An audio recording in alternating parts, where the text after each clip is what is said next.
Gente, esse frio tá ressecando todo o meu rosto. Saudações, adeptos do dado! Estamos no mês do orgulho LGBTQ. E é um motivo muito importante para que junho seja esse mês de todos nós. É basicamente o aniversário de mês inteiro da revolução de Stonewall.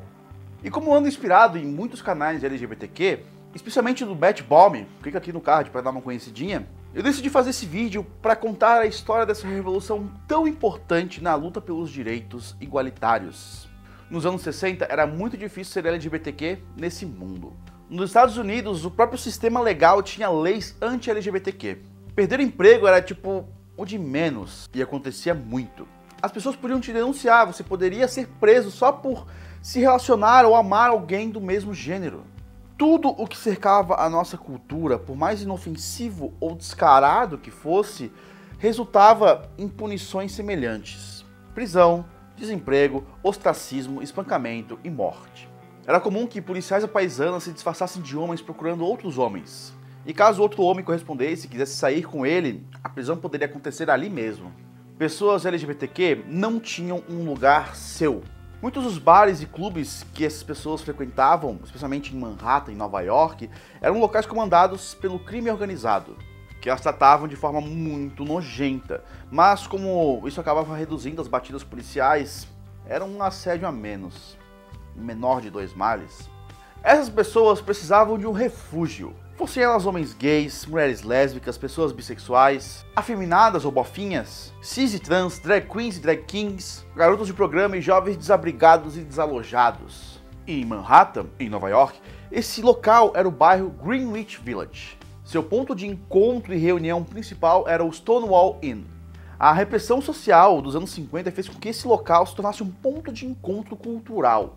Em 66, o local foi reformado de um restaurante e boate exclusiva de heterossexuais e tornou-se um bar gay. É importante frisar aqui que a palavra gay, nessa época específica, representava pessoas que não se conformavam com a norma. E assim como lésbica era um termo que ainda não se referia para mulheres que se relacionavam exclusivamente com mulheres, e sim mulheres que faziam atos sexuais com outras mulheres. Então é muito importante observar essas questões de época para entender o que significa falar parada gay naquele momento. E, além disso, Stonewall era o único lugar onde homens LGBTQ podiam dançar. Imagine viver numa cidade onde você não pode dançar, Kevin Bacon. Esse acabou se tornando o principal atrativo do lugar. A pintura e as luzes internas eram escuras para evitar chamar a atenção das patrulhas policiais. Muita gente acredita que essa seja a origem das Dark Rooms. E se qualquer policial fosse detectado a caminho, as luzes brancas eram acesas, sinalizando que todos deveriam parar de dançar e de se tocar. Nos fundos havia um local mais exclusivo para as travestis e drag queens e drag kings. E as raças e etnias eram tão variadas que todo mundo de todo tipo de antecedente era bem-vindo. Lembra aquele esquema que eu falei que era um centro cultural? Ainda assim, as batidas policiais eram frequentes, acontecendo pelo menos uma vez ao mês. Os policiais não pegavam só o álcool do lugar. Qualquer pessoa sem identificação ou em drag, ou vista como crossdresser, era presa. Mulheres eram obrigadas a estar vestindo 3 peças de roupas femininas, senão também eram presas. Ao longo de junho de 1969, as batidas foram ficando cada vez mais frequentes. 3 outros bares gays foram fechados perto do fim do mês. Em 28 de junho, às 1h20 da madrugada, chegou o grande momento. Os policiais chegaram com uma truculência muito maior do que o normal em Stonewall. Eles fizeram um paredão com todos os presentes. E finalmente a galera deu o primeiro basta. Todos começaram a recusar dar suas identidades. Lembrando, o medo de acabar virando capa de jornal no dia seguinte e ser tirado do armário à força era muito constante, muito enorme. Isso envolvia você perder emprego, perder a sua família, ir preso, enfim, muitas coisas horríveis. Os homens travestidos de mulheres recusaram a fazer o procedimento normal, que envolvia ir ao banheiro, esperar uma policial feminina checar o sexo e todo homem travestido de mulher era preso.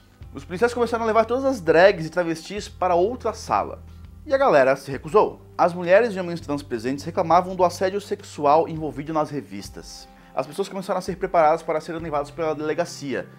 Não importa quem elas fossem ou o que elas estivessem fazendo. Então, uma multidão havia se reunido do lado de fora. A maioria de pessoas LGBTQ. Lembra que o bairro Greenwich Village tinha uma galera assim. Pairava um grande silêncio onde ninguém sabia o que fazer. De repente começa uma confusão quando a lésbica bofinho e drag king Stormé de la Verrie se recusou a ser algemada pela polícia e fugiu e lutou contra os policiais por cerca de 10 minutos. Ela foi capturada, algemada, e no processo de ser levada ali no camburão, se enfiada no camburão, ela bradou: "Por que vocês não fazem nada?" E é aí que foi o basta.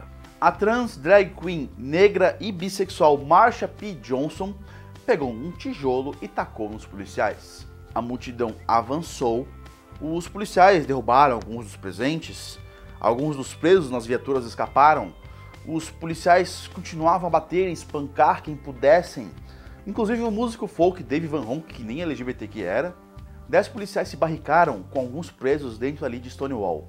A tropa de choque chegou para abrir o caminho, e mesmo assim a multidão não cedeu. Sem organização prévia, sem liderança, começaram a cantar, cercar os policiais. Era um basta definitivo, mesmo com todo mundo apanhando. Eles se abraçaram e davam chutes nos policiais, um negócio chamado kickline, que você junta assim com outra pessoa e fica usando os pés para chutar assim. Todos os grupos minoritários de Nova York e dos Estados Unidos tinham muito medo da polícia. E a população que eles menos esperavam reagir, tudo puto e viado, reagiu. As noites seguintes foram de mais protesto e mais violência, com a população LGBTQ pedindo não só a expulsão dos policiais dos bares, mas também da máfia e do crime organizado. Chega de depender de pessoas que só abusavam da gente. E nas semanas seguintes, a faísca dessa revolução virou uma grande chama de liberdade. A população LGBTQ ocupou locais civis heteronormativos, fez diversas organizações e, em 28 de junho de 1970, no aniversário de 1 ano da Revolução de Stonewall, aconteceram as primeiras paradas do orgulho gay. Hoje, a gente chama de orgulho LGBTQ. Em várias cidades dos Estados Unidos. Manhattan, Chicago, Los Angeles. No ano seguinte, a coisa já rolava em Boston, Dallas, Milwaukee, Londres, Paris, a Alemanha Ocidental, Estocolmo. E aí, na parada do ano seguinte, de 1971, a parada de Manhattan ocupou 51 quarteirões. Se você não for ver, Manhattan é uma grande ilha cheia de quarteirões. Imagina 51 desses. Era um negócio nunca visto antes. Era uma explosão absurda de uma população silenciada que finalmente encontrou a sua voz. E tudo porque um monte de pessoas trans, gays, lésbicas, bissexuais, negras e latinas gritaram basta, chega. Outras rebeliões aconteceram antes disso, lá na Califórnia. Em 1959, travestis e transexuais fizeram uma pequena rebelião numa lancheria Cooper Donuts em Los Angeles em resposta ao assédio policial. Em 1966, aconteceu uma rebelião maior ainda na Compton's Cafeteria, em São Francisco. Essas duas rebeliões pequenas, mas ainda importantes, foram o ponto de partida para o ativismo trans dos Estados Unidos. Atualmente, a parada LGBT de São Paulo é a maior do mundo. E a noção de ser uma grande festa vai sempre ser uma lembrança do motivo de tudo isso acontecer. Barravam as nossas vidas, barravam as nossas identidades, barravam a nossa diversão. E quando nos perseguiram até onde estávamos seguros, longe de todos, a gente não teve opção além de reagir. E finalmente reagimos. E agora nós não vamos embora de novo. E vamos ficar, e vamos ocupar, e vamos resistir, para que possamos simplesmente existir. Eu sou Estefinha, sou um homem cisgênero bissexual, e eu tenho muito orgulho disso. E é isso aí. Beijo, beijo. Falou, falou.